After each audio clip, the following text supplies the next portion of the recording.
So we're on to a very simple square this week, and I have to admit, when I realised that this is what we were going to be doing, I just despaired a bit because I just thought, oh, come on, I want to do something different. But in actual fact, this has been a bit of a challenge because it's all about checking to see where you've got with your actual just basic knit stitch. So I've done it, and it's very indicative of where I am basically, which is I can generally keep the tension nice and tight and work to 15 centimetres. But should something completely throw me, like for example a certain rugby match, and I'm not watching and I forget to hold the wool as I normally do, then the tension tends to go a little bit. So this is my square. I do like a basic knit. It is so simple and so wholesome. It doesn't curl up. It's nice and thick and bouncy, and it's such a lovely knit, and it's very, very on trend, as they say, at the moment in all the jumpers that I'm seeing in the shops. So it sort of makes me very tempted to try some element of clothing with it. Whether I've got the guts, I'm not sure. But you can see at the start it was all going really well, and then it just sort of curls out a little bit. But nevertheless, it is pretty much 15 centimetres square, so I'm fairly happy with that.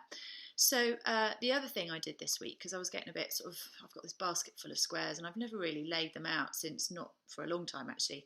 So I thought I'd lay them all out and show you where we are. I don't know if you've done this, but I needed a little bit of positive encouragement from the squares in my knitting basket this week.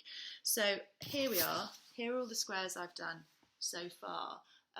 Please excuse my camera skills, I'm rubbish. But there goes my blue one in the middle, just there. You can see I've got some issues. For example, this one is absolutely humongous compared to, say, the chevron stripe one. But take out all of those little niggles and wiggles that we will always have about our blanket, and it's just going to tell a story. I'm really excited about how it's coming on. The textures are all very different. They're all really interesting. We've learnt some amazing skills along the way, and I'm actually quite proud of what we've achieved so far. This is going to be an amazing blanket and something that hopefully will be in our families for a long time to come. It has required a lot of blood, sweat and tears on our part, but I think it's going to be incredibly worth it. We're going to have an amazing blanket at the end of it. So get going with your basic knitted square. It's a really nice one to do.